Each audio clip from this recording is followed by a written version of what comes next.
Disons que je voulais faire une enquête par rapport aux sentiments des élèves du Collège français par rapport au retour à l'école en mode présentiel. Dans cette enquête, la population à l'étude serait les élèves du Collège français. Si je faisais un sondage, je ne le ferais pas auprès de tous les élèves de l'école, ce serait trop difficile. Alors plutôt, on prendrait un échantillon. Il y a différentes sortes de méthodes d'échantillonnage pour s'assurer que le sondage est vraiment représentatif de la population et c'est ce que nous allons étudier aujourd'hui.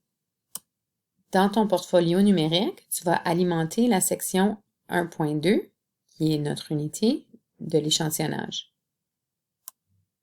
Dans ton compte Glitch, tu devrais avoir le module 1.2 que tu avais déjà préparé au cours précédent. Alors, on va faire la même chose et on va dupliquer cette fois-ci. On va l'appeler module 1, trait d'union 3, en préparation pour la prochaine leçon. Donc, j'ai maintenant 3 pages de contenu ici. La première page, c'est celle qu'on a modifiée au dernier cours. Et celle-ci, c'est la page sur laquelle on va travailler aujourd'hui.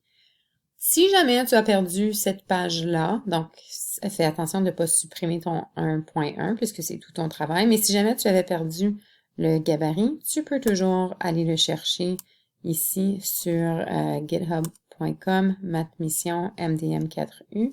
Alors, si tu regardes sur le lien original du module 1, en cliquant ici, on peut aller le chercher directement.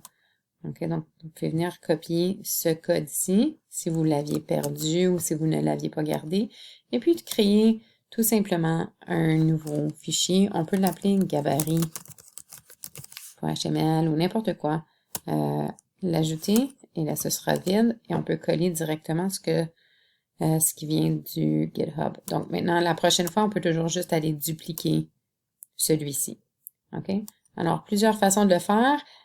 Ici, on va travailler dans le module 1.2. Assurez-vous de, quand on regarde le 1.2, est-ce qu'on voit bel et bien juste le vide qu'on va en fait aller supprimer. On va commencer par ajouter notre titre de la leçon qui est l'échantillonnage. Donc, ça devrait être sur la ligne 42, 1.2 échantillonnage. Et tu vas changer ce grand titre-ci.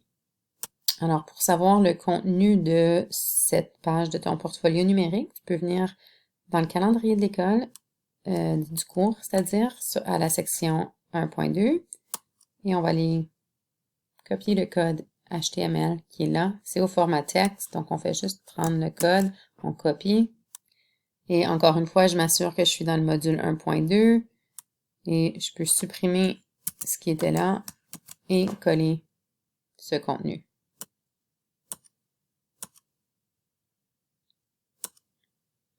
Alors, voici ce qui est à l'étude aujourd'hui. On va regarder les différentes méthodes d'échantillonnage. Comment est-ce qu'on fait pour choisir ces échantillons de la population? Donc, ces méthodes ont des noms. On peut avoir un échantillonnage volontaire, aléatoire simple, aléatoire stratifié, aléatoire en grappe, aléatoire systématique. Donc, qu'est-ce que ça veut dire ces choses-là? Vous allez rechercher sur le web et trouver des explications ainsi qu'un exemple. C'est toujours plus facile à comprendre avec un exemple. Donc, recherchez. N'oubliez pas de commencer une bibliographie. Dans MyBib, on va l'appeler 1.2 et on peut le glisser dans le même dossier. Et voilà, en cliquant ici. Maintenant, si tu utilises Google Chrome et que tu as installé l'extension, quand tu trouves tes sources, c'est facile, c'est vraiment juste à cliquer ici. Donc, comme la dernière fois, tu vas aller chercher quand tu auras terminé. Donc là, j'ai pas de source, mais comme la dernière fois, quand on était dans le 1.1, tu avais cliqué sur lien et tu avais copié ce code dans ta page web. Tu vas faire la même chose cette fois-ci. Encore une fois, c'est par-dessus ce commentaire-ci à la fin, si je fais ça. Et puis cette fois-ci, c'est une différente bibliographie. Donc, c'est un différent projet dans MyBib parce que c'est les sources que tu as utilisées pour trouver les définitions des différentes méthodes d'échantillonnage. Donc, dans le 1.2. Alors, on aura notre nouvelle bibliographie ici. Donc, ça, c'est une chose. La deuxième chose dans la leçon d'aujourd'hui, c'est les exercices de pratique. Alors, tu vas, ici, j'ai écrit ça là, parce que c'est là pour, comme à titre informatif, donc tu peux le supprimer, le paragraphe, dans le code. Donc, ce que je veux que tu réalises, c'est que ce lien ici, en ce moment, il mène vers nulle part. Il va juste nous ramener à cette page-là. Mais tu vas aller remplacer dans le code le dièse et tu vas mettre un lien vers ton travail. Voici comment vous allez faire. Dans la leçon d'aujourd'hui, vous allez trouver ici les exercices de pratique. Donc, en cliquant ici, ce sont des exercices par rapport au chapitre 1.1 ainsi que le chapitre 1.2. Donc, c'est cumulatif pour s'assurer que tu as bien compris. Donc, tu vas faire une copie dans ton Drive.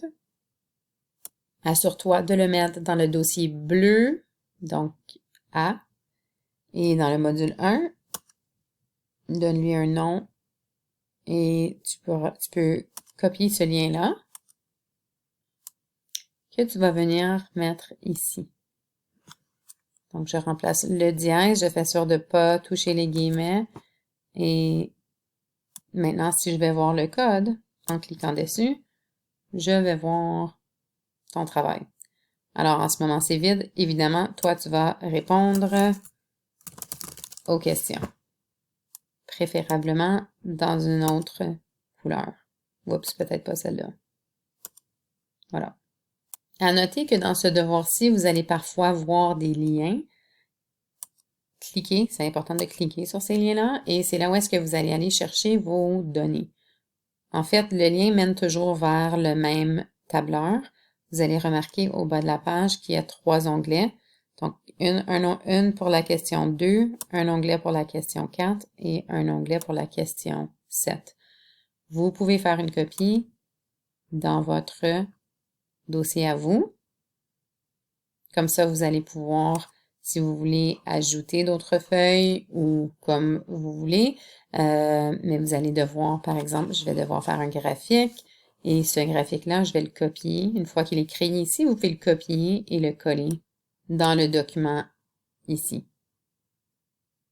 Donc, pour cette fois-ci, on n'a pas à intégrer les graphiques dans le site web. C'est vraiment juste CTRL-C, CTRL-V, ça va vous le coller.